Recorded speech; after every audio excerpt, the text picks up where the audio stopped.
If the audience will please be seated.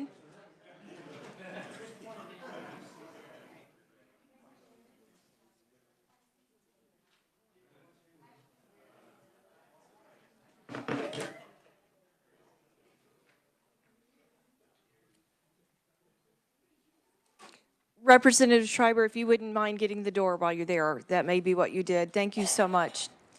That button doesn't always work. It's got a ghost that pushes it when we don't want it to work. There we go. Thank you so much, Representative Schreiber. Thank you all for being here today. I do have a representative with a schedule conflict, so I'm going to take things a little bit out of order. And normally, we would go to hearing from Jason, but I'm going to go. You sure? Okay.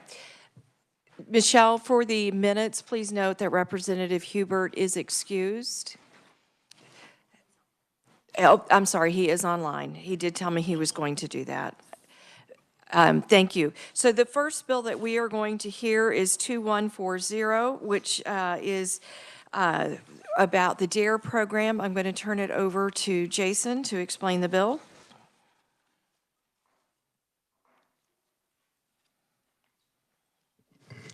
Thank you, Madam Chair, members of the committee. House Bill 2140 would create a new statute directing the Attorney General to appoint a statewide drug abuse resistance education educator. This is for the statewide DARE program. There's already a statewide DARE coordinator under statute 75-721. Some of you who are on this committee, the last couple of sessions would have seen a similar bill amending that statute to create this position. House Bill 2140 simply creates a new statute for this separate educator position.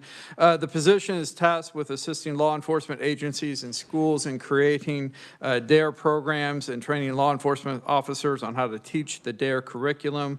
That is the coordinator's position. The educator's position, as laid out in lines 12 through 19 of the bill, would be to provide instruction to public school students using the curriculum that's approved by the Attorney General, submit an annual report to the legislature on changes to curriculum and the schools that have been serviced by the program, and then provide other services in support of the statewide DARE program. This position would become effective July 1st when the bill goes into effect if enacted, and with that, I'd be happy to answer any questions. Do we have questions for Jason? Seeing none, thank you, Jason. We'll open up with proponent testimony, and I will call on Representative Robin Essex. Thank you, Chairwoman Estes and committee. I'm so excited to be here. Many of you remember me here last year. We went through this whole process once before, and there were a couple of unsettled things in the bill as far as funding that we couldn't come to an agreement on. So this is DARE Point 2, and I'm excited to share it with you today. I brought with me some friends from law enforcement to share the seriousness of fentanyl, especially in Johnson County, but we also have a small town interim chief here from Spring Hill that would like to say a couple words too, if that's okay with Chairwoman Estes. All right, well, and another apology, my office assistant gave you my last year's testimony, and that's the wrong one. So the bill number is off, so I'm just gonna talk to you. I will share with you my husband, how this all started, is a school teacher in Blue Valley, and he used to teach Project Alert or various versions of drug education to middle school kids. That's the grade level he teaches. And it just went away. And I said, do you teach any drug education? He said, no. So he went and asked around to the counselors, SROs, and everybody's like, oh yeah, we used to have it, but we ran out of time. We gave it to the counselors, and the counselors was like, we have no time in our curriculum. So needless to say, drug education is not happening on a consistent level, and I can tell you in Johnson County for sure that's the case. They do have sporadic, I have heard that the private schools are teaching 10 hours a year. And I've also heard that some schools in Blue Valley and perhaps Olathe are doing 1 hour a year, and it only happens once. So we have an issue with fentanyl. We have an issue with opioid overdoses.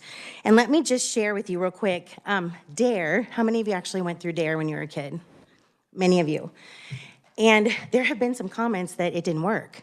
right? That it wasn't efficient, and in fact, it actually led people to alcohol, or what it was talking to not do. I will share with you that with the Attorney General's office, we have dedicated staff that works on the curriculum. We've actually changed it, made it better, made it interactive, and updated it.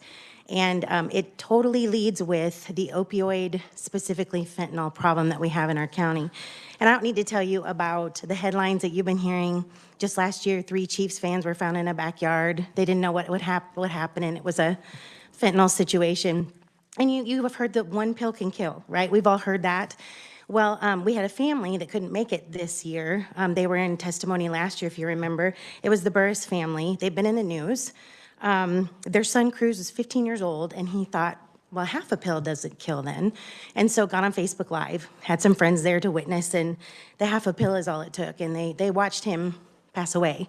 Sad stories like that are all over the place. We're not doing a good job educating our kids. These slogans are not working, and we need to get them early. So we're talking middle school target, in some cases elementary school. So just to share with you, KBI director mentioned in his numbers that I looked up, since 2018, fentanyl has killed more than 850 people in the Kansas City area. And this count actually took place last year. In Johnson County, there were 149 fentanyl deaths from 2018 to 2022, and in Olathe alone, 42. That's a lot. And we're not even counting the ones where first responders got there in time and administered Narcan and saved them, right? So we did a lot of bills last year with leave behind Narcan and things. We understand the threat, right? So my plea to you is to put aside your preconceived notions about DARE and understand it's a completely different program. And because my husband is a teacher in Blue Valley Schools, I have a whole stack of essays on how DARE is changing kids' lives now. It's making them make different decisions. So it's not the DARE of the past. I just want to make sure and put it out there. We are looking at adding one person in the Attorney General's office that would be the statewide educator. So they would travel around the state. This is not a mandate. Let me remind you, schools do not have to do this, absolutely do not. But I don't feel like they have the tools that they need unless the state sponsors something across the board to school districts that want to opt into this program. So our educator goes around, and let's say your school district says, I want DARE to be a part of our curriculum. He will go train whoever is the person that would train it, the SRO, the counselor, a teacher, and make sure that they're able to train the curriculum. And then he'll do that across the state. He'll also put on, from what I understand, do some of the classes as well. So just a resource. This is a resource, not a mandate. So I want to make sure and point that out. The other thing that was a little concern, as I mentioned earlier, was how are we going to fund this? It is an extra position in the Attorney General's office. We initially asked last year for $300,000, not only just for salaries, but for extra expenses, and they cut that in half. So I believe $150,000, is that right? 110, even better, 110. You'll hear from more people in a minute here. So it's a small amount for such a big issue that we're having in our state. And initially, we were going to take from the Key Fund, Kansas Endowment for Youth, and that there was some strong protest there, so we moved that to the SGF funds. So I think I've covered everything. I kind of just went off the top of my head. If you have questions, I'm happy to answer. We have questions for Representative Essex. Representative Schreiber. Thank you, Madam Chair, and thank you, Robin. I was reading your testimony, even though it's last year's. Are you still looking at the FTE increases? Now, it said it was 0.5, and you were going to go to 2? It has actually changed, and if you guys have a version of the bill, it's just its own standalone FTE at this point. You guys can address that. We have some people from the Attorney General's office that will probably know a little bit better than me, but it is one FTE, and we cut that cost in half. I know we're budget conscious right now. Thank you. Thank you, Madam Chair. Representative Brantley, and then Stogsdill. Thank you, Madam Chair. Thank you for presenting this today. Where will the educator be located at as the home spot for the state? That is another one the AG can answer. I'm assuming since it's out of the AG's office, Topeka, and they will just travel where they need to go, wherever they're needed when they're requested. Okay, thank you. If I'm wrong, please correct me. All right, all right. Thank you. Representative Stockstill, then Schmoy. Thank you, Madam Chair. I believe in the DARE program. As a matter of fact, I was a little surprised that there wasn't more presence because I see in Prairie Village, I see a DARE police car driving around all the time up there. And I'm just wondering, a budget of $110,000, this person is obviously not going to have any staff or support, is he? Or how's that going to happen? That question, can we save for the Attorney General's office? I don't have that answer, I'm sorry. Okay. Good question, though. Doesn't sound like much. Very good question. We're just trying to be sensitive to everybody cutting budgets right now, yeah. Thank you. Yeah. Representative Schmoy. Thank you, Madam Chair. I'm just wondering does this have to touch the school boards? Do the school boards, like the state school board, do they get a say on whether we use DARE or other programs? That's a great question. In my experience, the school boards basically make those decisions all the time. And I think it would be a conversation, sharing with other school board members, hey, there's this program, would you be willing to bring it in? So, I mean, absolutely, I would say they'd be a part of that decision. This is not a mandate. Like I said, this is something that if it's requested by the schools, if it's needed by the schools, the state would like to provide that because we can't skip it anymore. We can't skip this topic. Thank you. Yep. Last call for questions. Representative Wolf. Thank you, Madam Chairman. So my question is, $110,000, that pays salary, but do they get a car? Do they get mileage? I mean, you've got all these other things that will be included if they're going to be going around. They may have to spend the night if they clear out in western Kansas. What do we do about all that? I mean, These are great questions. I wish I could write the job description. I know that's Attorney General's office. That's a good question. I'm going to let them answer before I even try to cover that, but that's all right. Those are great questions. we just don't want to start I something. don't want to shortchange them, right? And it's, yeah. What we will look at next is the fiscal note, and many of the answers to your questions are there. Yes. Any questions for Representative Essex? I think that's what I get for going out of order. All right, thank you very much. I'll let you get back to transportation. I know you guys have bills that you're working. All right, thank you. So we will go back to the fiscal note, and if you notice there that it says it would be required to hire one DARE educator position for FY26. The agency would require $104,468 from the state general fund. Of that amount, $75,298 would be used to hire one DARE educator position, and $29,170 would be for training, travel, and supplies for the new position. That total increases in FY 2027 to $109,691. So I think that answers some of your questions, and you should have your own copy of the fiscal note. So we will continue on with testimony. And Representative Essex, as soon as humanly possible, please get Michelle the copy of the correct testimony. It's important we have that uploaded to K-List. My apologies, I will get the right one to use the right bill number. Hey, no worries. We understand being human. All right. I'm going to go next to the Attorney General's office because I think they will also be able to answer some of the questions. Please come forward. While you are coming up, I would like for you guys not to leave the room today if possible, because I have something different to talk to you guys about that's urgent. And if you need to leave, can you please get someone in touch with me today? Thank you. Thank you, Madam Chair and members of the committee. My name is Sarah Hortenstein, and I serve as the Division Chief for Youth Services at the Kansas Attorney General's Office. This is where we oversee the DARE program that has been in Kansas for more than 30 years.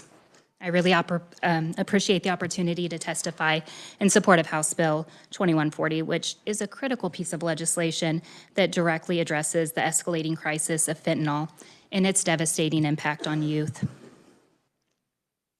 Fentanyl is one of the deadliest drugs that has ever reached our state. The rapid increase in its presence has contributed to the overdose deaths of 33 Kansas children between 2020 and 2022, which is a stark contrast to 0 fentanyl-related deaths in our children in the combined years of 2018 and 2019. We know that fentanyl is particularly dangerous because even a small amount can cause a fatal overdose, and this drug can be easily disguised in numerous forms, including counterfeit prescription pills, such as pills that mimic Oxycontin, Percocet, or Xanax, which we know that youth tend to consume recreationally in that age. New information from the DEA actually indicates that 6 out of 10 fake-laced prescription pills that our youth have access to buy have enough fentanyl that is lethal in them. 6 out of 10 pills. And that's the crisis that our state is facing right now. This is terrifying for me as a parent, and it's terrifying for me as an advocate of children in our state.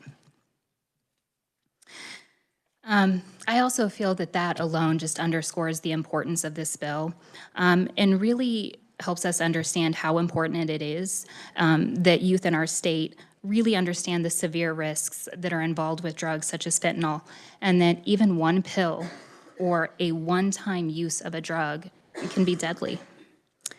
I have spoke with many school administrators across the state, and I can echo much of what the representative shared. Our youth don't have enough information on this topic. It's rapidly evolving. It's not something that we really have in the schools. I can tell you that when I've talked to the school administrators around the state, especially in rural areas, I've learned that high school students right now may only receive 1 hour of information about substance abuse and prevention in their whole 4 years of high school. Many schools have a DARE program that is helping school districts around the state. In fact, we have probably 187 or so school districts that utilize the DARE program that's evidence-based. But there are so many more districts and high schools that haven't found the time or resources to build in this critical information in their curriculum or to their students. This is what really makes the passage of this bill so important to Kansas. Kansas would gain a dedicated statewide DARE educator, which extends the services that our program, the DARE program in Kansas, is already doing so well. And it really ensures that every part of our state, whether it's a small district, they have a lack of resources, or their location prohibits them from the training that they need to help with their students and this information, that we can offer that to these schools and build that partnership between their law enforcement offices, their schools, their communities, so that we can get this information to students, parents, families. We already have curriculum from DARE America that has established a process for us to hold high school assemblies around the state with the coordination and collaboration between our local law enforcement and this DARE educator. We can absolutely reach all over the state to make sure that we're getting this critical information to the youth who need it. So I left some time to make sure that we have time for questions if you have any, and I'd be happy to stand for those when convenient. Thank you, Sarah. Do we have questions? Representative Ruiz? Thank you, Madam Chair, and thank you for being here today. My question would be, is there any particular part of the state that's more prevalent for fentanyl overdose than other parts, or are we looking at the whole state? I'm sorry. Thank you, Madam Chair, Representative. That is an excellent question. Another role within my position is that I oversee the State Child Death Review Board. And I can tell you that information from our board has produced that typically it's our 5 most populous counties within our state that have the highest rate or significance of drug overdose in our youth. So that would be our Johnson County, Douglas County, Shawnee County, Sedgwick County.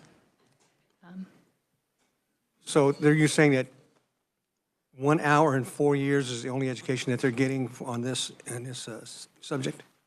Thank you. My understanding is that the Department of Education standards for schools on this topic is a minimum of 1 lesson on this topic, substance abuse prevention, during the high school years of the student. What I've learned from administrators and practicality, this is typically achieved in a 1 lesson that's provided in maybe a freshman health class by a PE teacher or health teacher. And I do want to say that there are states that are teaching great information about this, and students have access to this information. What this bill really addresses is the districts that don't have that relationship with the DARE officer, an SRO, or an expert on this topic.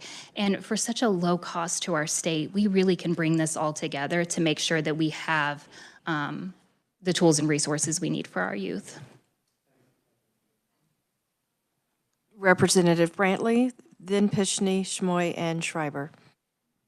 Thank you, Madam Chair. Thank you for being here, too. When I taught fifth grade, we taught DARE. Is there going to be a focused grade? Is it still fifth grade where they'll go in and teach, or is that going to be maybe stretched out through the high school, middle school, high school? Madam Chair, Representative, that is an excellent question that I am so glad that you asked me, and thank you for your service as a teacher. So I would say that 90% of the students in our state that are receiving DARE curriculum within their district is going to be an elementary or a middle school student. My understanding is that 5th and 6th grade is the most popular year where schools contribute to this curriculum and work with law enforcement. That will continue. I would say that many schools will do the 10-week normal standard course with their certified DARE officer to provide that education in that setting. But what I see this bill doing is allowing high schools that can't incorporate maybe a 10-session lesson or an in-person classroom setting for every single period that that teacher has for their students. I see an opportunity for us to use already developed curriculi from DARE America and support with other resources to really bring to schools a school assembly program that can allow the whole student body to be in that room at the same time, receive this valuable information, bring in local law enforcement, and really make sure that we're getting that information to students as frequently as possible to those schools who need it the most. Many schools can handle this on their own, and we would still offer support to them as well, but we really will be focusing on those schools that have asked us for help. And I can tell you that in the last year, I've heard from probably close to 20 schools that have said they need this in their school. They need it now. I have a whole list of a spreadsheet of the people that I can't wait to reach out to if we can get this bill passed. Thank you, and I am keeping an eye on the clock, so I'm going to ask us to be very quick in our questions. Representative Pishney. Thank you, Madam Chair. I am one who, I support the education and information for fentanyl. We had we lost a very close friend to fentanyl. So it is close to us as a family. But I am also concerned about duplication of effort and so forth. And in Finney County, where I reside, we have a health coalition called Live Well Finney County. And they've had education programs. They're working with both Holcomb and Garden City school districts and maybe even our Proco schools. I'm not positive on that. And they've had workshops. Tony Mativi's been out to present and help educate educators and so forth. So how do we know that we're not duplicating, we're not being on top of other programs that are already taking place in communities? And they use grants, federal grants mostly, some state grants for their funding, and we're not accessing general state funds for a program that maybe is already being delivered in other places. Thank you, Representative. That's a great question. I can say that we would not be forcing this upon any school. We would have an open availability for people to request our services, whether that's directly to students or communities or professionals, just as you mentioned. That would be something this educator could do. But if there's not a need for us to be in that school, then we wouldn't be duplicating those services, I wouldn't think. Thank you, Madam Chair. You're welcome, Representative Schmoy. Thank you, Madam Chair.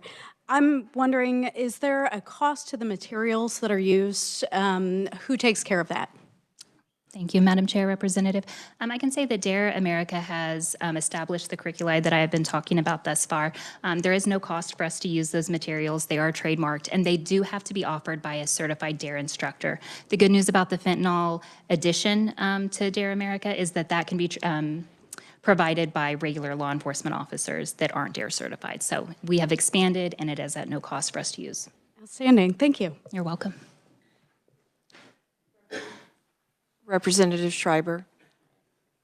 Middle of a cough. Thank you, Madam Chair. I just want to be clear on the FTEs again. So currently there's 0.5, if I was reading Representative Essex last year's testimony. And are you adding one or just adding another half and making one full-time FTE? I'm sorry. Thank you, Madam Chair, Representative. We have a DARE coordinator that is a .5 FTE. This DARE educator bill would add a 1.0 FTE that is the DARE educator to our budget. So we would have one full-time and one half-time employee. Thank you. Representative Stogsdill. Thank you, Madam Chair. I just was curious about some statistics. You said that the most fatalities that we have with fentanyl and so on are in the 5 most popular or populous districts. Are the DARE programs working in those districts right now? Thank you, Madam Chair, Representative. That is a great question. So I know that DARE is in 187 of our school districts in Kansas. They are in some of those populated areas, but not every school. And certainly very few high schools, no matter the location and the rule or not, are getting this, this critical information that they need, because we haven't found a mechanism to really make that happen until recently with our new curriculi. Okay. And just one more. I just still having a problem with $110,000 to implement this program, especially when you're looking at almost $80,000 just for salary and so on. And if they're looking to travel across the state and so on, is that going to be enough to, I mean, provide a car and provide travel expenses and overnight expenses and all of that sort of thing? To my understanding, and I'm thankful that we have people who do this in our office, because it wouldn't be me that would be doing this. But to my understanding, we will already recycle an agency car. So to my knowledge, this is a very accurate and true estimation of what it would cost. We did take out almost half of this last year from what we originally asked of $300,000. We just really wanted to make sure we're getting this into schools for the most affordable price we can. Thank you. You're welcome. Sarah, I think this is a year where really difficult and close examination is occurring. If your office has information from DARE America, or even better from in the state, on that shows proof of concept, I think that would be something the committee would enjoy seeing. And if you have something and you could send that to Michelle, we'll distribute that out to the committee. Thank you very much. Representative Chauncey. I just had one quick question, just to help me understand this. Not all school districts required to have DARE, correct? I mean, is it a voluntary deal for the school district based on each school board? Correct. Schools can choose if they want to participate in DARE or not. And so is there, and referring back to the question you asked, is there then a correlation of, do these schools that are having the higher rates of fatalities from the fentanyl use, do they have the DARE, like you were saying, do they have the DARE programs, or are we looking at trying to get those implemented into these schools? I can tell you that there's not DARE programming being taught in almost any of our high schools in Kansas. So I would feel very confident to say that very few of the deaths of our youth in the state of Kansas have occurred in a school that had a DARE program. Thank you, Representative Wolf. I don't know if I said that right. I apologize. I hope you got my point. Okay. Thank you, Madam Chairman. This is more an observation than a question, but if we have 336 school districts and some are doing like your area, there's some that aren't, and one extra person is not going to be able to cover 336 school districts in a year. So it might just be a program that can cover the holes of where there isn't anything. Would that be correct? Thank you, Madam Chair. Representative, that is a great question. And remember, with this DARE educator, there are plenty of certified law enforcement officers that are trained with this experience, and they're more than willing to step up and help out a school that needs to get this information out. This really brings together our law enforcement, our schools, and our community. And with that position, we can make that happen. Thank you. Thank you. Thank you very much. And I think that the calling this a DARE educator kind of implies that they are the one person doing all of the education. I think it's more coordination between law enforcement and schools. So Sarah, thank you very much. We will move next to another proponent, Agent Randy Combs from the Attorney General's office, or was he written only? Written only. Okay, thank you very much. And we had written testimony from, that I'll call your attention to from Dare America. And we do have some special guests, and one of them is Adam Kahn, the Spring Hill Police Chief. Thank you for coming. We invite you to testify and I understand that you wanted to testify. Just want to verify that we're not forcing you up here against your will. Because we kind of look a little tough sometimes. Okay, thank you. Adam Kahn, I'm the interim police chief of the Spring Hill Police Department. I was actually working on another matter and had kind of gotten caught in conversation about this. So I spent nearly a decade as a narcotics investigator in Wyandotte County before coming over to Spring Hill. If you're not familiar with the city, we're a city of about 10,000 people in southern Johnson County. Last year, even with that 10,000 people, we had 6 OD deaths and multiple ODs where we were able to apply Narcan. Some of these were students. With that, it's kind of given us a little bit of an increased eye on fentanyl. In 2022, I worked on a grant program where I had to research fentanyl statistics in order to get a narcotic sensing device. And Kansas is actually one of the higher trending upward states in terms of fentanyl ODs. Post-COVID, those numbers skyrocketed. So that's kind of what we're seeing here. I was one of the people that was not a proponent of DARE. The old DARE program did not do what it was intended to do. They've enhanced the program, and we've been working on trying to get into the schools in our area since it's been revitalized. It's kind of why it fell out. It's kind of why people stopped teaching it. It's become a lot better, and I think a lot more useful. In terms of what I've seen with fentanyl in my career, where I used to work, we had a large concert venue, and so we would often run out of entire cases of Narcan in a single shift. A lot of those aren't being documented as statistics because nobody passed away. They're going to the hospitals record them, but I don't know if you are all getting that information. What we're seeing now trending is xylazine mixed with fentanyl, and our Narcan's not working on that. I know that Representative Estes talked about the one pill can kill. We're seeing printing of pills that are made to look like Xanax, that are made to look like sometimes candies. These are things that the kids are being sold early. I helped participate in a search warrant on a pill mill that was cranking out several 100,000 pills, and some of them were shaped like animals, some of them were shaped like regular prescription drugs. These were being sold at, not in the metro, but in a rural high school nearby.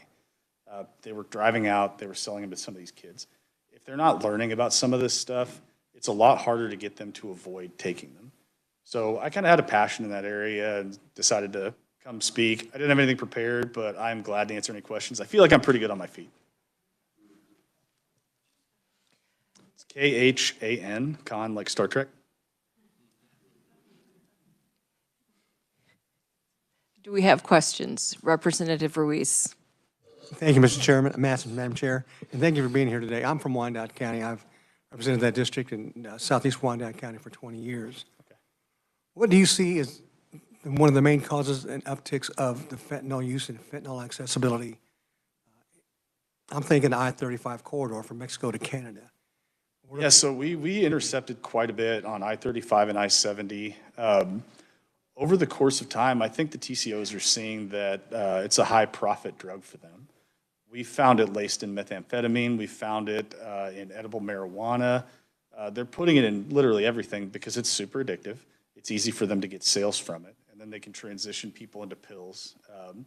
There was also a difficulty in getting heroin for many years, and that was a substitute that they were able to make. Prior to that, it was coming in from China.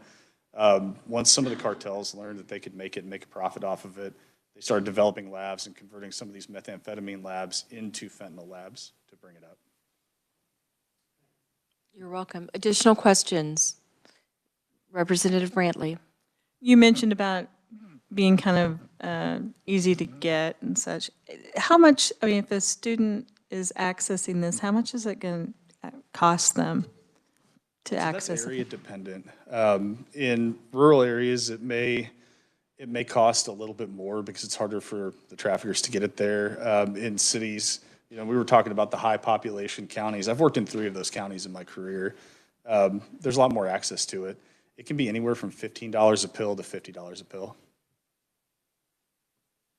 Thank you. Representative Pishney.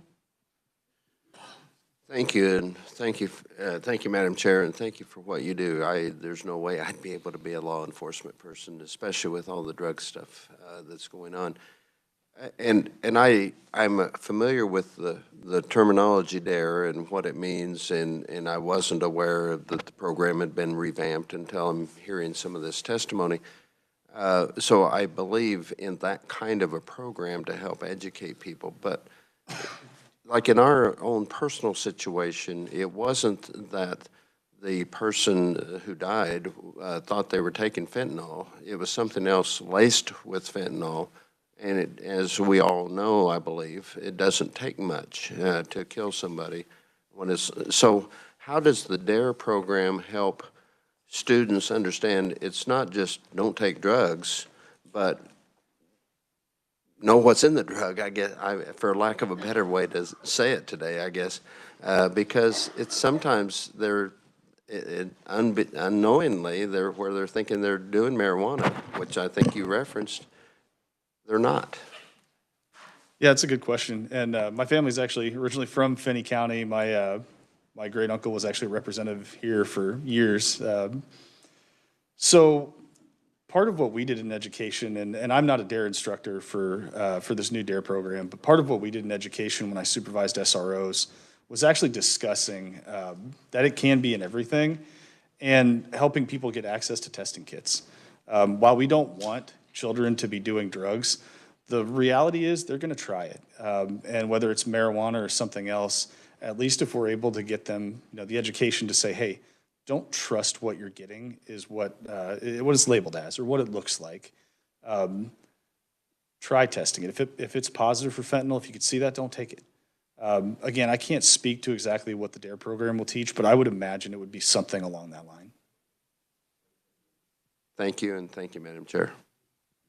You're welcome. Representative Schmoy. Thank you again, Madam Chair. I'm actually originally from Spring Hill, so I want to specifically thank you for your service to the community, obviously other communities around Kansas. Thank you for your heart of making sure that we're helping our kids and keeping them safe. On that note, I know that DARE is a very important piece to that. What does it look like as far as educating the community as a whole and adults? So DARE is predominantly meant for the kids in the schools. I take it as a point of educating the public as a law enforcement agency. So realistically, that would be up to each individual law enforcement agency to provide that education, whether it's through a citizens academy or through open forums. My previous agency, we would host forums on use of force, drug use, all those types of things. That's usually an agency decision. Now, can we create some resource guides for department heads, right, that may not know that that's something that they should be doing or could do? That might be a likely solution, but again, that's going to be on the agency themselves, not the DARE program. All right, thank you so much. Thank you. And I see that we have a few other, do we have any further questions? Seeing none? Thank you, Chief. You may be seated. Thank you all. And I see we have some other members of law enforcement, and I'm not showing other testimony, but I know that sometimes it falls through the cracks. So if I have failed to call on you, please approach.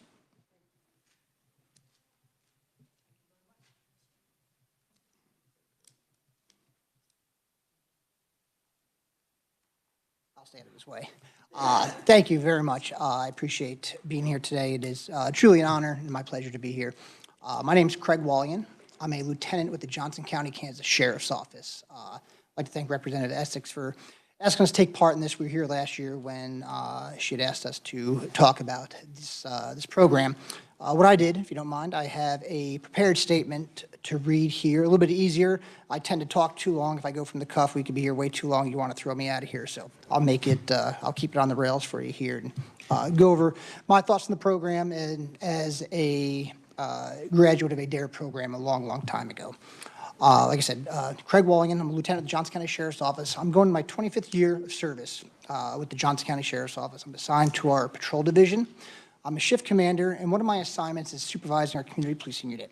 Our community policing unit includes our school resource officers. Right now, we have 4 total, 3 in Spring Hill, 1 in DeSoto. And we're looking at a strong possibility of adding more here in the future. The establishment of a DARE coordinator for drug abuse resistance education would be the first step in the right direction for the future of Kansas youth. We are at a critical point due to the fentanyl and opioid crisis in our nation, and we cannot risk losing this generation. Drugs are being brought into this country at an unprecedented rate, and they are more readily available than any other time in our history.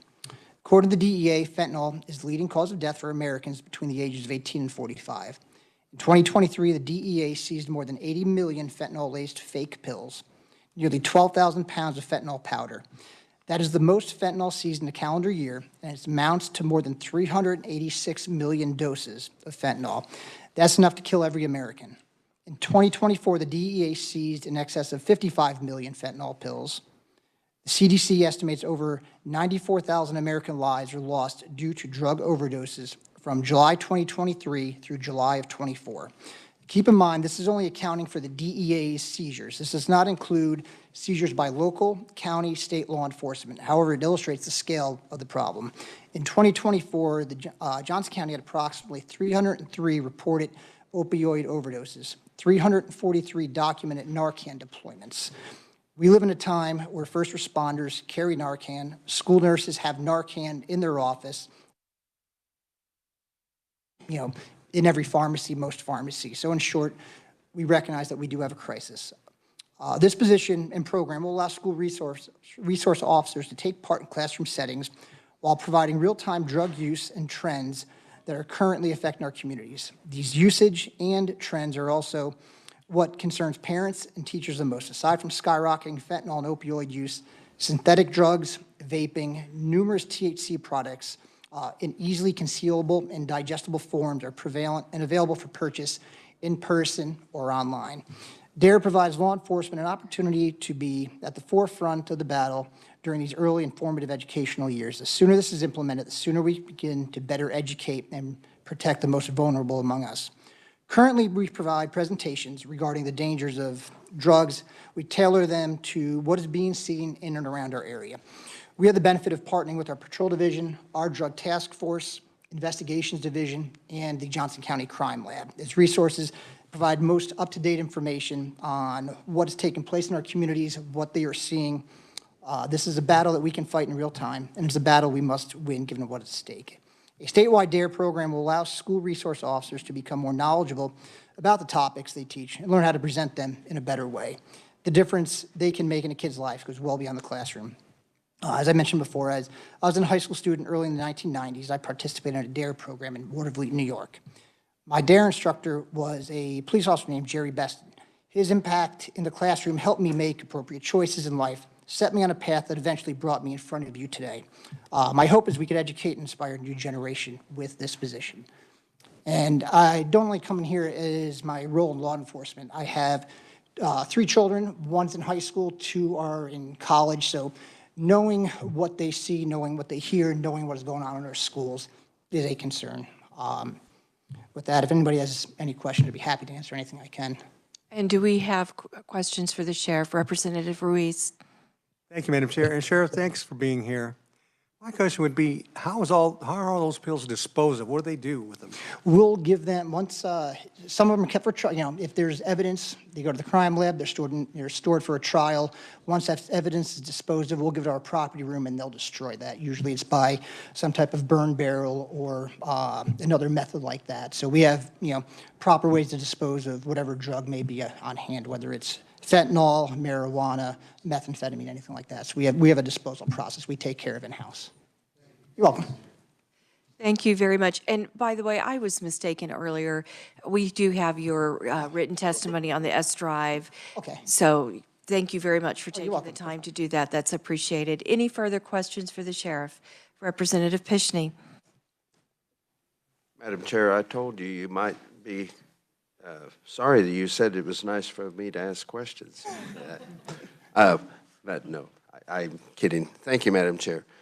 Just help me understand, clear back up in your first paragraph when you were talking about school resource officers and you said Spring Hill and DeSoto, but Is there not a school resource officer in each of the schools within Johnson County? I just a clarification. No, currently there's not. So Spring Hill has 10 schools. We have a contract with the Board of Education, Oh, I Sheriff's Office does. Right now, we have 3.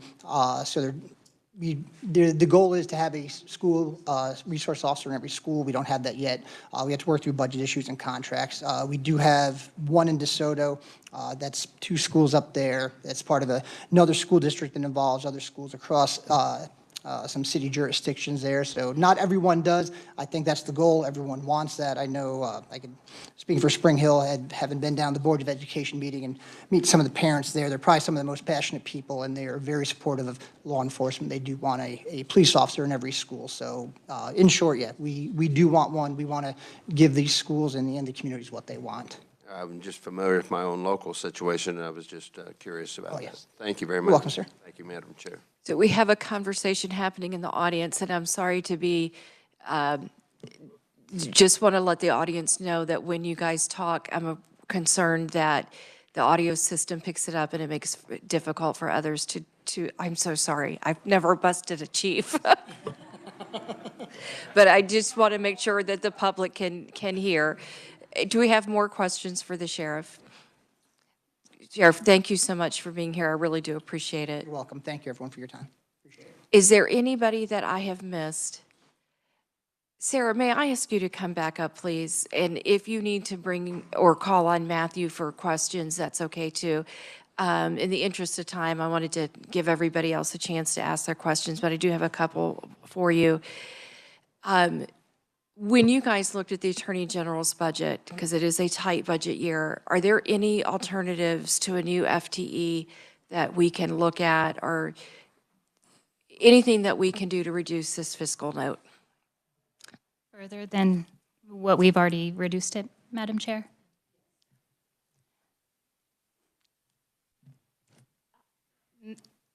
I don't feel comfortable answering that. And that's why I offered to allow Matthew to come up with you. Thank you, Madam Chair, for the opportunity to address this. I'm Matt Bengesser, the Administrative Counsel for the Office of the Attorney General. So the fiscal note was dramatically reduced in anticipation of this difficult budget year. We would like it to be higher, but we really cut it down to the bare bones. We really want this position and this program to get off the ground. So that way in future years we can build upon it. Are there any grants or any other funding sources we can look to anywhere else? Sarah, I could, yeah. Madam Chair, we explored this pretty extensively last session, and this is what we landed on at the most affordable price we could come to. Okay, thank you very much. Representative Steele. Thank you, Madam Chair.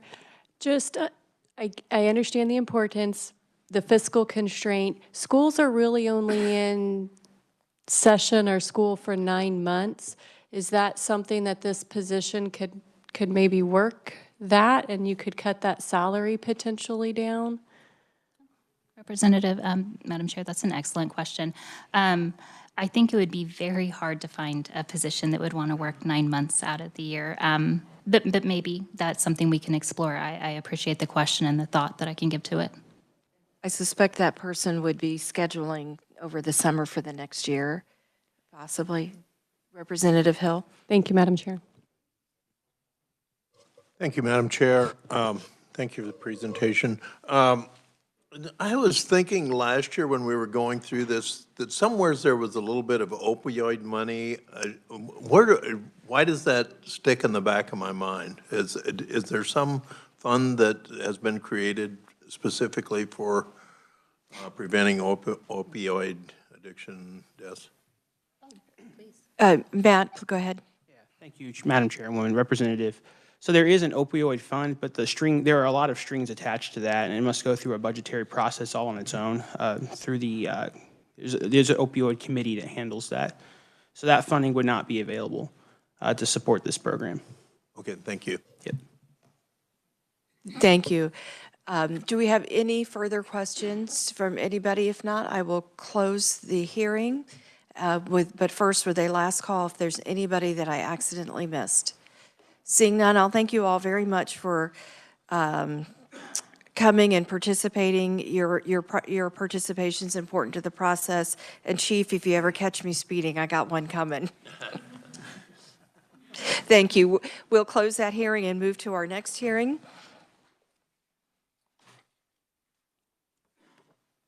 Our next hearing is on HB 2185, and that is an expansion of the Emerge bill. You do have a fiscal note in your file, and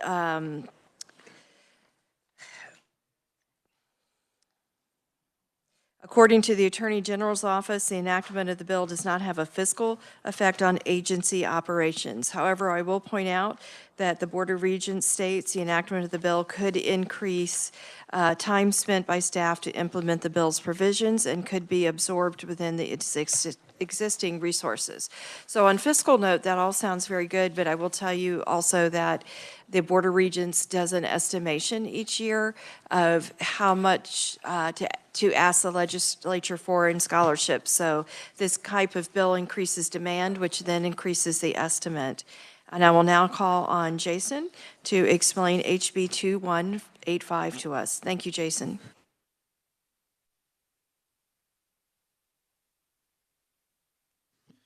Thank you, Madam Chair. Members of the committee, House Bill 2185 expands a couple of financial assistance programs under state law for members of the Kansas National Guard. The first program is one that's been in place for a while, the Kansas National Guard Educational Assistance Act. This is a program that provides financial assistance to Guard members in an amount equal to the tuition and fees for up to 15 credit hours per semester. The award can be offset by any federal financial assistance that the member may receive to cover the cost of tuition and fees. And that one's been in place, like I said, for a little while now. The bill would have the same eligibility criteria for members of the National Guard to participate in that program, but then it would be expanded to allow dependents of Guard members to also participate and receive financial assistance to go to college. And these are state colleges and universities in the state of Kansas. The dependent is defined under the bill as an individual who is sponsored by a member of the Kansas National Guard and who is registered as an eligible dependent of that sponsoring member under the Defense Enrollment Eligibility Reporting System, or DEERS, which is, as I understand, a Department of Defense dependent registry system. And to participate, the dependent has to meet the same criteria as a Guard member, and that is hold a high school diploma, be enrolled at a Kansas educational institution, and not hold a bachelor's degree or any other higher academic degree. And then the dependent also has to have completed and submitted a Kansas student aid application with the State Board of Regents in order to participate in the program. The other act that's amended by House Bill 2185 is a more recent financial assistance program called the Emerge program. It is the National Guard Educational Masters for Enhanced Readiness and Global Excellence program. That's why I just like to say Emerge. It's a mouthful. This provides the same type of financial assistance for National Guard members, except it is geared towards Guard members who are looking at graduate degree. Under current law, it's applied to a master's degree, an approved master's degree program. Under House Bill 2185, it would be expanded to also include Guard members who are accepted into degree programs for a doctoral degree or other professional degree, which is a graduate degree that requires more academic work than just a master's degree, such as a Juris Doctorate or other type of specialist degree program that may be available. As I said, the financial assistance would be the same tuition and fees for up to 15 credit hours per semester for that. The Emerge program does have some requirements that the participants serve in good standing after completing their degree program in the National Guard. For the master's degree program, it would remain the same 48 months after completing the program. For those more advanced degrees, it would go up to a service requirement of 72 months in the National Guard after completing the program. And there's also a higher grade point average standard that they must maintain to remain eligible. For those advanced degrees, it's a 3.0 compared to a 2.75 for the master's program. These amendments would all go in effect on July 1st if the bill is enacted, and I'd be happy to stand for any questions. Thank you. Questions for our reviser, Jason? Jason, you must be a good teacher. They have no, it was all clear. Thank you very much. The first person that I'm going to call up for testimony is Lieutenant Colonel Jacob McElwee, and I am so sorry if I did not pronounce that correctly.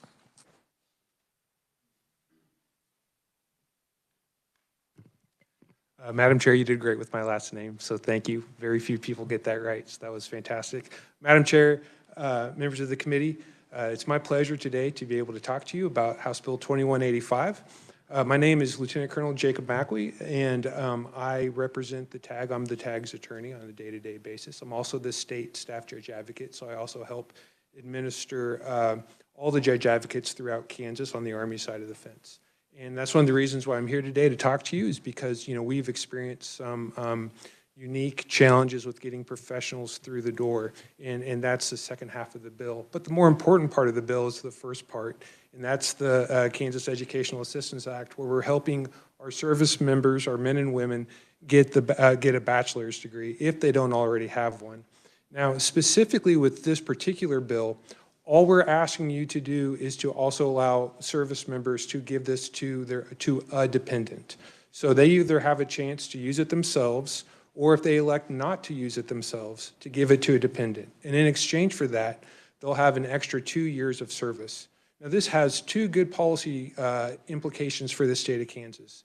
The first is that this is a great retention tool for our service members who are already in, because they're going to be able to pass something on to their children. And in exchange, we get to keep a well-trained service member for an additional 2 years.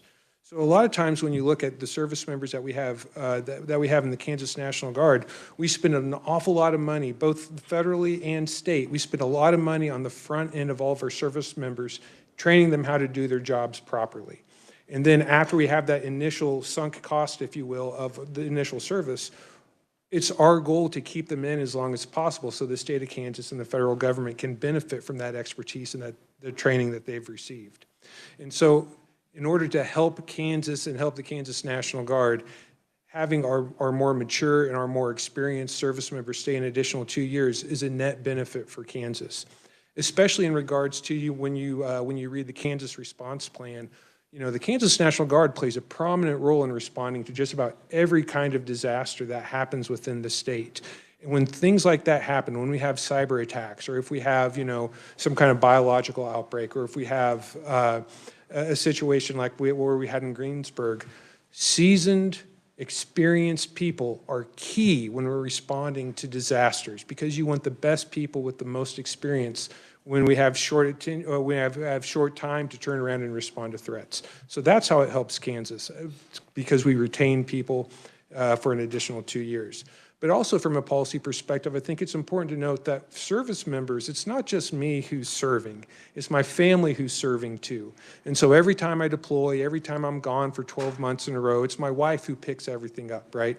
She's the one that handles everything. And so when you serve, it's just not the service member who's serving, it's also the family member. So it's a nice tip of the cap to the family members who also sacrifice so much on a day-to-day basis by living with or being married to a service member. And so the good news also is that we're not asking for any more money. So the fiscal note is zero. And Madam Chair, to expand a little bit upon your comment about added demand would increase the KBOR's time and money that they have to spend on it. We have our own education department that handles 95% of the applications, the processing, the vetting, and those aren't state employees, those are federal employees who handle that. And so we acknowledge and we hope that our service members use this and become more educated, and we become a better force. But we're also willing to pick up the bulk of that administrative work and make sure that everything's vetted before the Kansas Board of Regents has to start cutting checks. So we handle that. On the second part of this House Bill 2185 is the Emerge Act. And specifically what we're looking to do is expand the definition of the education that can qualify under the Emerge Act. Now, this is a relatively small problem, but it's been a hard problem for the Kansas National Guard to solve. Because when you start talking about professionals, lawyers, doctors, psychologists, accountants, PhDs, we don't need very many of them. I mean, after all, what we do is we respond to emergencies and we fight the nation's wars. And so the war fighters are by far the most important part, which is why we talked about the NCOs and the Education Act first. But we do need some people with doctorate degrees. We do need some lawyers. We do need some doctors. But the problem is that we've encountered is by the time these people have these degrees, it's really hard to get them on board to come and serve 1 month, 1 week in a month, 2 weeks a year, because they're busy and they already have obligations. And so by allowing us to grow these assets from within, by allowing our service members who are already in the Guard to go get these degrees, not only do we have more continuity because we have experienced people who already know the military can just also supplement that experience with an advanced degree, but it also allows us to reach out and use this as a recruiting tool for those students who might be considering joining the Guard. And we can say, hey, we need a doctor, we need a physician's assistant, we need a psychologist, we need, someone with an MBA, whatever we need. In exchange for joining us, would you also, be willing to serve 6 years? And so we're not asking for any more money. We're just asking for some policy tweaks that I think helps make us a better fighting force. It makes us better to respond to the problems that Kansas has, and helps us serve our service members better too. So with that, Madam Chair, members, I stand open for questions. Thank you very much. Do we have questions for the Lieutenant Colonel? Representative Featherston. Thank you, Madam Chair. My uncle was in the National Guard. I couldn't even say. There's so many stripes up his arm, I couldn't begin to count them. In my recollection, his entire time in the Guard, he had a full-time job also. Is it typical that Guardsmen wouldn't have a job outside of the Guard? So it depends. A lot of our service members are relatively young, and so we get a lot of people out of high school and they're still kind of finding their what they want to do with life and how they want to do it. And so to that extent, the education plays a key role in us being able to get the caliber of soldiers we need from beginning to end in the within the Kansas National Guard. So for our younger soldiers and airmen, it's more common than it is as we progress in life and get a little older. Thank you very much. Do we have additional questions? All right. Thank you so much. We appreciate you being here and taking time out of your day. The next conferee I have is Elaine Frisbee from the Board of Regents, who you guys might remember came over and gave us a presentation on all the financial aspects. So this is like a part 2 for you. Welcome. Yes, Madam Chair. Thank you so much for the opportunity to be here today to talk to you a little bit about these 2 programs that we do administer in conjunction with the folks at the Adjutant General. So pleased to support these programs. In recent years, you'll see a graph on the first page of my testimony. You as a legislature have devoted more state resource to this program. We were very pleased to work with the Adjutant General to get some more funding for this program so that we can provide that incentive for young people to join the Guard and do their service. Want to just point out one key thing. You'll see a precipitous drop there to 0 for fiscal year 2027. I just want to again, anything you can do to assist us in raising the bell with our friends on appropriations to commit to appropriating the funds to us for 27 this year. We've done this for several years now for all of our programs with state funding. It's very helpful for us to know a year out so that we know how to plan for making awards to students in future years. The cycle of your session doesn't work well with the cycle of when you want to make awards to students in the academic year.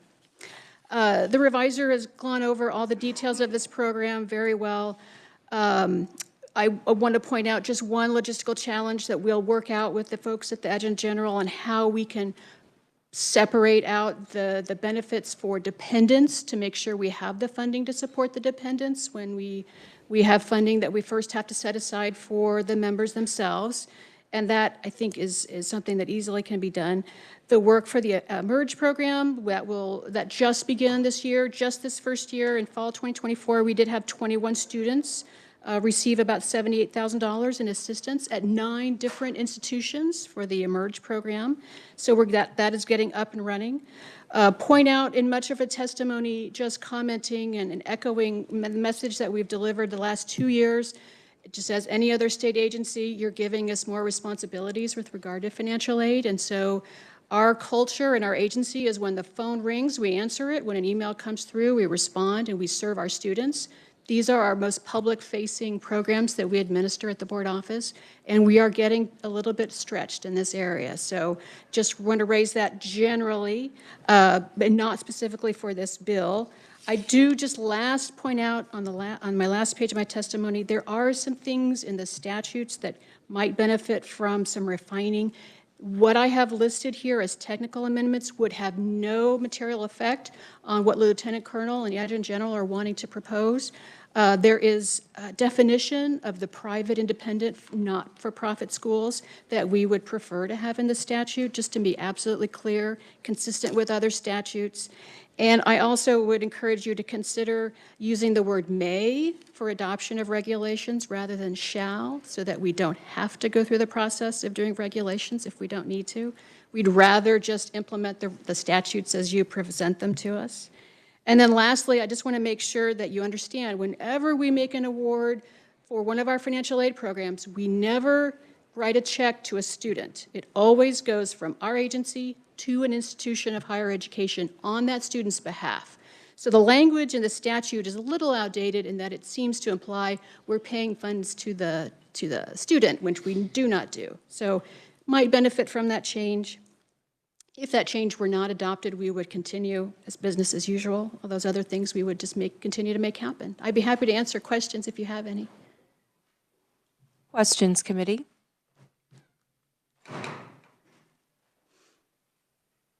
Okay. Thank you very much. Lieutenant Colonel Marshall, I don't have testimony from you. Okay, just double checking. And Michael Kelly, I believe you mentioned that you would like to testify. I'm going to go ahead and let you testify this time with we're following the written testimony rule. Okay, so come on up this time. Madam Chairman, thank you for your flexibility. I testified when this bill came through last year. I served on active duty 34 years. I wasn't in the National Guard. For 5.5 of those years, I was in a full-time education program. I went to the Air Force Academy for 4 years. I went to the Air Force Institute of Technology School of Engineering for 1.5 years to get my master's degree. So the military places a great deal of value on education. But the way they handle that for active duty troops is you remain on active duty for a period of time. It's called an active duty service commitment. That really doesn't work for the reserve components where the soldiers and airmen are serving part-time. So it's important that Kansas has this program to have people continue their education and be able to fill the academic requirements that are required in certain professions, because those professions are in the National Guard as well as in civil society. So I'd urge you to continue with the Emerge program. I urge you to accept the enhancements that have been suggested in this bill. And for family members, it's important to retain somebody in the military, you have to retain the whole family. If the spouse isn't happy, person's probably going to get out of the service. That's probably what's going to happen. So having this ability to transfer the benefits to family members is an excellent feature of this program. And Madam Chair, I stand ready for any questions. Thank you. Do we have questions? Okay, thank you so much. It's always a pleasure to have you here, and we appreciate you taking the time. Committee, I'm going to close that hearing, and it looks like we are done a little bit early. So thank you all for being here. You asked very, very interesting questions. Unless anyone has anything to add, okay, then we are adjourned.